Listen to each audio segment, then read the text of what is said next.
Before we move on, do me a quick favor. If you enjoy real, slow-burn horror stories like this, stories that don't rely on cheap scares, hit like, subscribe, and leave a comment telling me where you're listening from and what time it is there. It helps more than you think.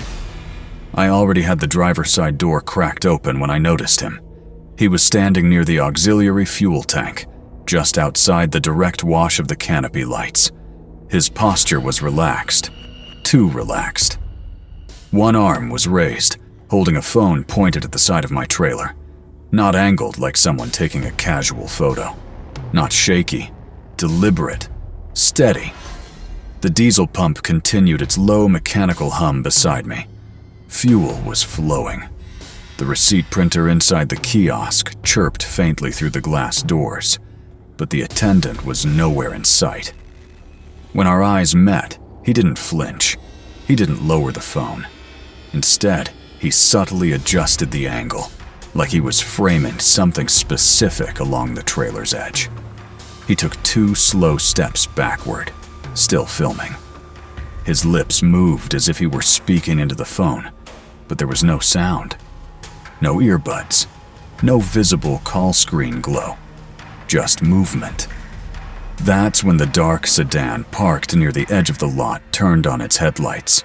Not the engine, just the lights.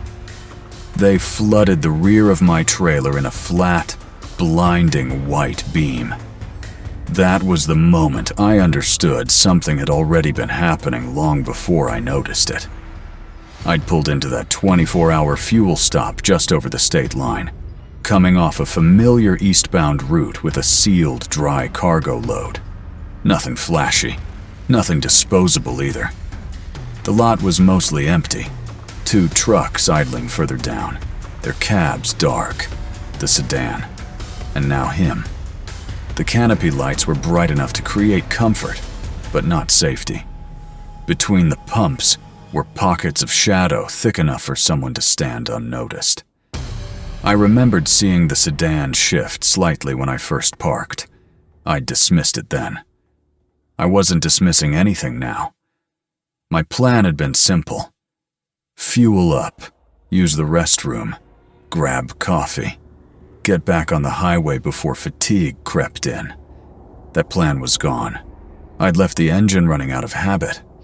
Places like this attract strange activity when the night stretches thin. I don't like killing power in unfamiliar stops. I checked the trailer seal, intact. No breaks, no visible damage. But while I did, the man with the phone began circling the trailer. He never looked at me, only the truck. The station itself was unremarkable. Overlit convenience store, weak coffee, overpriced shelves.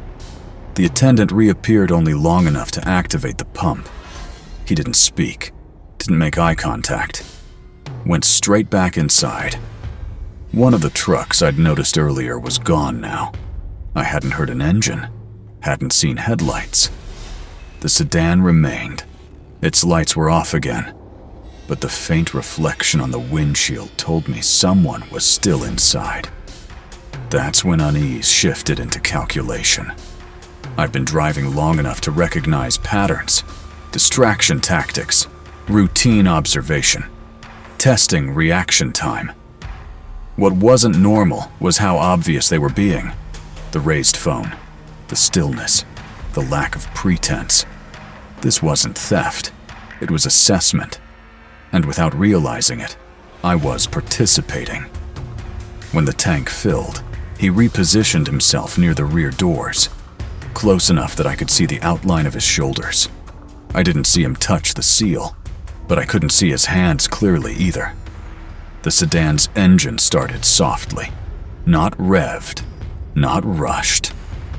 The attendant stepped outside to collect trash, carefully avoiding our direction. That was when I decided not to go inside.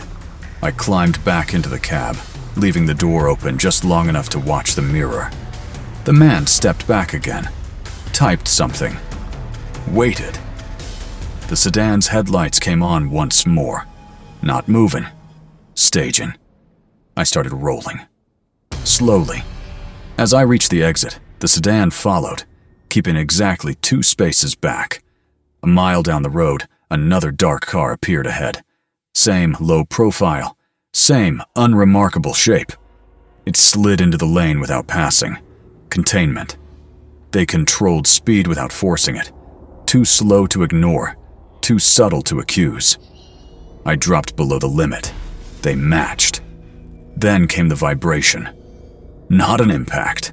Something shifting inside the trailer. Recent. Intentional. The front car pulled onto the shoulder, slowing me. The rear car closed distance. A third light appeared in my mirror. Encirclement. My window for clean escape was closing. I saw the industrial access road too late to plan, but not too late to act. I turned hard. Metal gate. Closed yard. Cameras. I stopped sideways, revved the engine, laid on the horn. No doors opened. All 3 vehicles reversed together and vanished, like they'd never been there. When I checked the trailer under direct light, I found the mark. Thin, precise, a test. Nothing stolen, just measured. I filed a report, finished the delivery, but something stayed with me. I still drive. The routes are the same. The truck is the same. But every time I see someone standing too still with a phone pointed my way, I don't think curiosity anymore. I think preparation. I think timing. And I think about how long it took me to notice the first time. Now, when I refuel, I watch the mirrors more than the pump. Because the most dangerous part wasn't the chase. It was the moment they decided I was worth testing.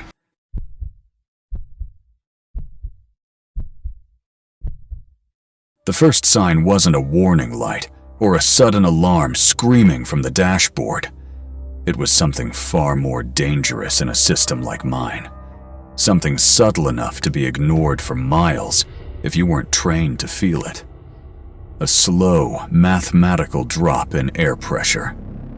I was rolling eastbound on Interstate 74, somewhere between the long industrial stretches of western Ohio and the quieter farmland corridors that blur into Indiana.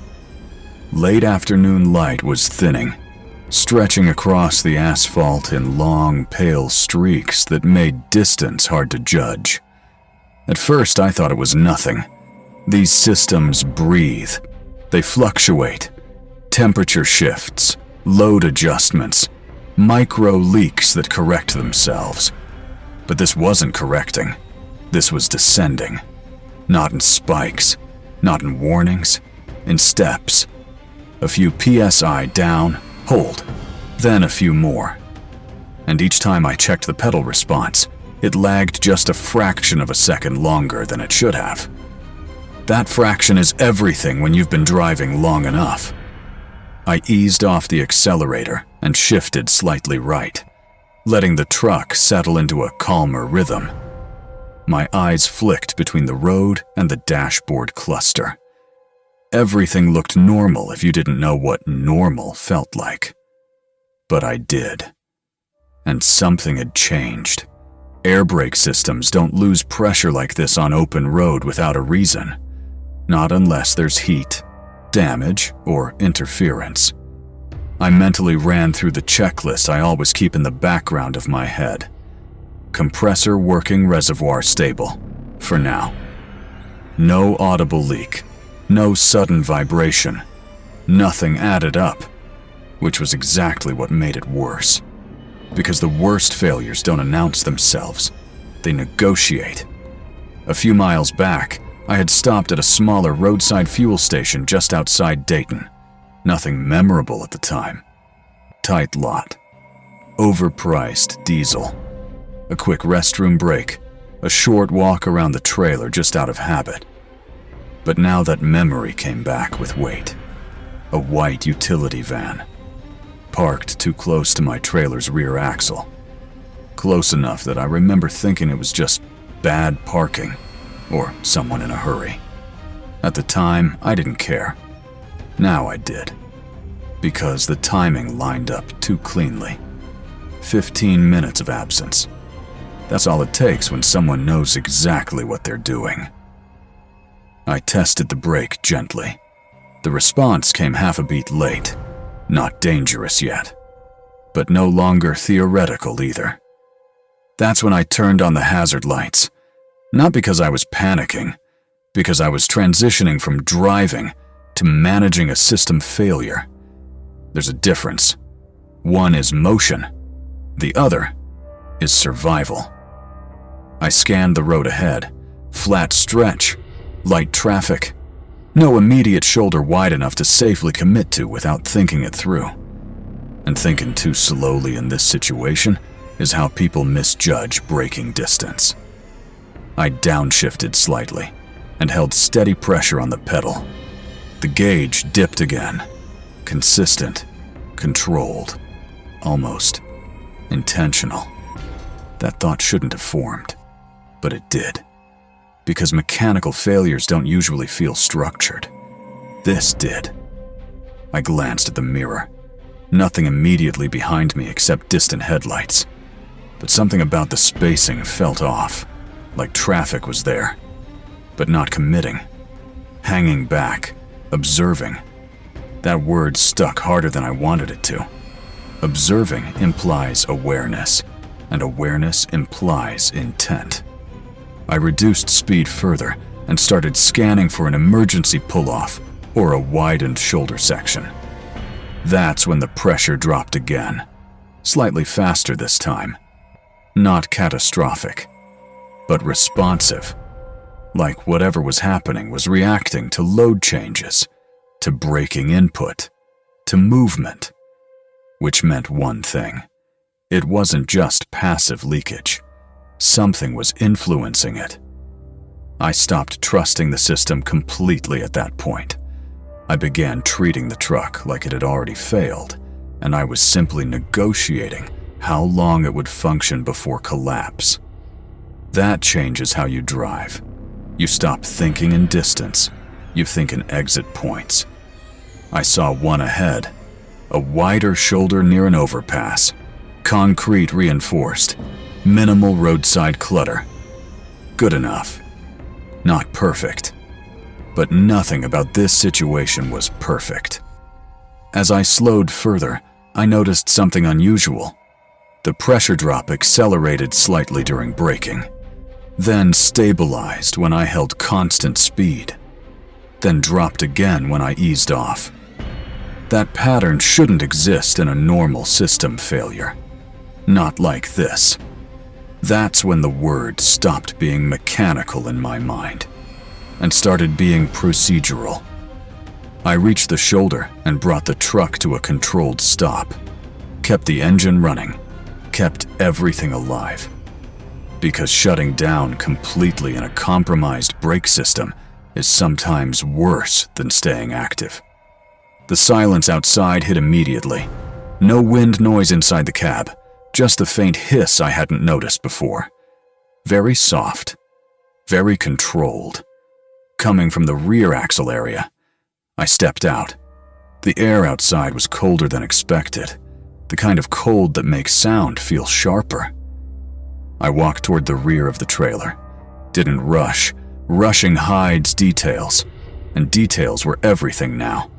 That's when I heard it clearly. A thin, continuous escape of air.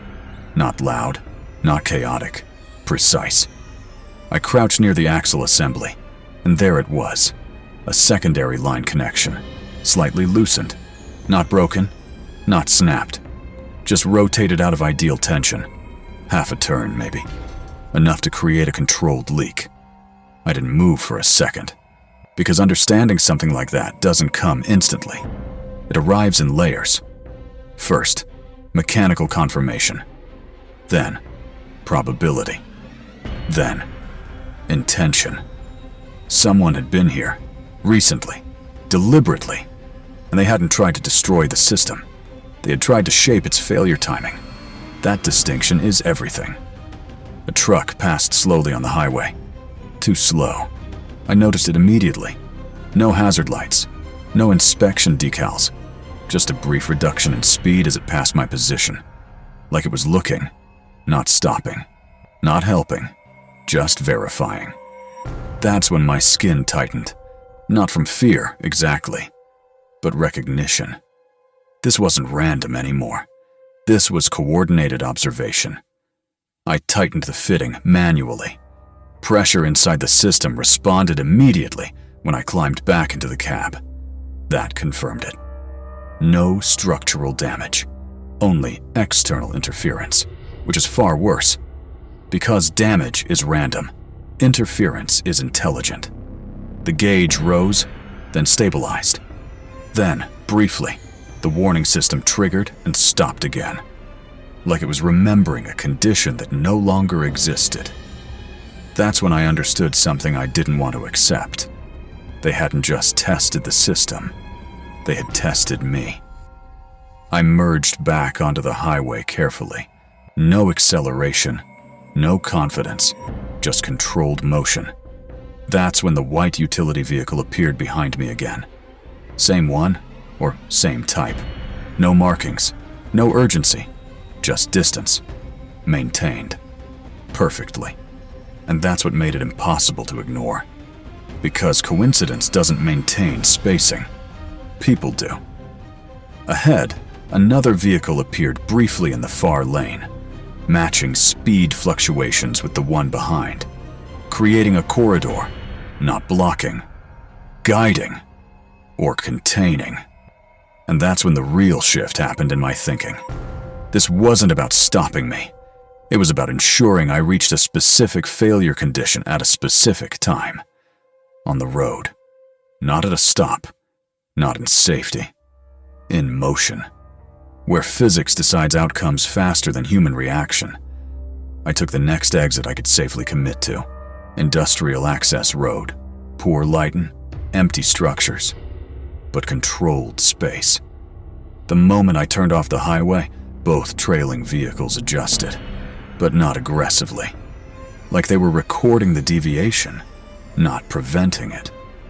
That detail told me everything I needed to know. This wasn't a chase, it was data collection.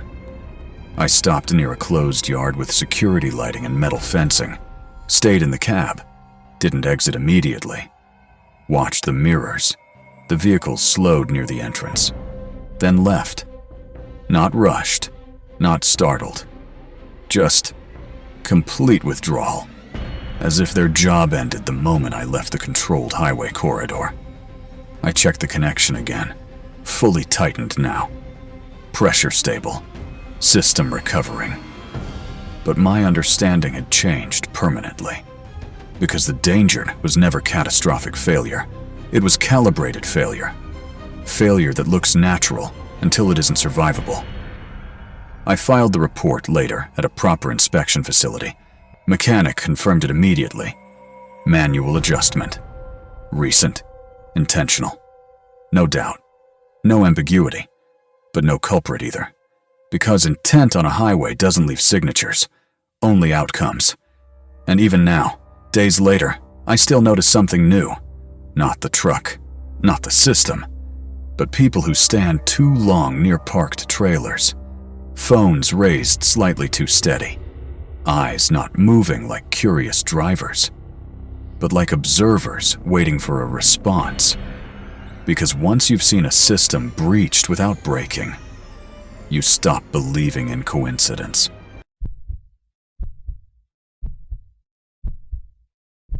The first time I noticed the gray sedan, it didn't feel important. On long highways, your mind learns to ignore patterns that don't immediately threaten you. Headlights and mirrors, distant silhouettes of traffic, vehicles holding steady speed for miles. None of it is unusual when you spend your life moving freight across states. But what I didn't understand then was that this wasn't a pattern of traffic. It was a pattern of placement. And placement always has intention behind it. I was crossing into eastern Montana that afternoon. The road stretched out like a drawn line across empty land. Long visibility, minimal traffic, The kind of route where you can see 10 miles ahead and still feel like nothing is moving except you. That's where it appeared. A gray sedan, ordinary shape, nothing distinctive about it. No decals, no roof attachments, no visible reason to notice it at all. Except it didn't behave like traffic. It didn't pass. It didn't fall back. It simply stayed. Not close enough to feel aggressive. Not far enough to disappear. Exactly inside a range that kept it alive in my mirror without demanding attention. At first, I didn't assign meaning to it. You don't survive this job by turning every coincidence into a story. You learn to let things pass. So, I let it pass. The load I was carrying was standard agricultural equipment. Sealed pallets. Nothing hazardous. Nothing valuable enough to justify escort or attention. The kind of freight that disappears into warehouses and reappears as inventory numbers. My route was simple. Montana through North Dakota, then cutting east toward distribution points near the Great Lakes region. Predictable. Repetitive. Clean. Which is exactly what made it strange when I saw the same sedan again after my first stop. The first stop was a roadside fuel station somewhere near the state line. Small building, 2 pumps working, one of them flickering slightly like it had been repaired too many times. I was inside the cab for maybe 15 minutes. That's all it takes. 15 minutes is enough for a lot of things to change in a system that's already in motion. When I pulled out, the gray sedan was behind me again. Same shape, same tone of paint, same distance. But I hadn't seen it re-enter the highway. That detail didn't feel important at first either. It just felt incomplete. The second time I noticed it, I started paying attention. Not emotionally, mechanically. Speed changes, following distance, reaction timing. I slowed down slightly, 5 miles under the limit. The sedan slowed with me. I returned to normal speed. It adjusted instantly. No hesitation, no overtaking attempt, no impatience. That's when the first logical discomfort appeared. Because normal drivers are not that consistent. Human behavior always has lag, always has variation. This didn't. A few hours later, I crossed into North Dakota. The land flattened further. Fewer turns, longer sight lines, even less traffic. The sedan remained, still behind me, still holding position, still refusing to behave like a passing vehicle. I tried something simple. I changed lanes slightly to avoid a rough patch of road surface. The sedan mirrored the movement. Not abruptly, not sharply, just aligned. Like it was not reacting to me, but already expecting the correction. That thought stayed longer than I wanted it to. The first real disruption came at a fuel stop near a small junction town. I remember the station clearly because it felt too open for comfort. Too many angles, too many reflections in glass windows, too many places someone could stand without being noticed. I didn't see the sedan enter the lot, but I also didn't see it leave. It simply wasn't there when I was inside. And then it was again when I returned to the highway. Same position, same spacing, same quiet refusal to disappear. That's when I started checking something I normally ignore. License plates. The characters were partially visible. 3 digits stood out. I memorized them without meaning to. Because repetition always means something in trucking, even if you don't know what yet. By the time I reached the 3rd stretch of highway, something had changed internally. Not externally. Externally, everything still looked like normal traffic. But internally, the situation had shifted categories. It was no longer a car following me. It was a system maintaining position. And systems don't behave randomly. They execute logic. I tested distance again. I increased speed slightly. The sedan followed without delay. I decreased speed again. It followed again. No drift. No correction error. No instability.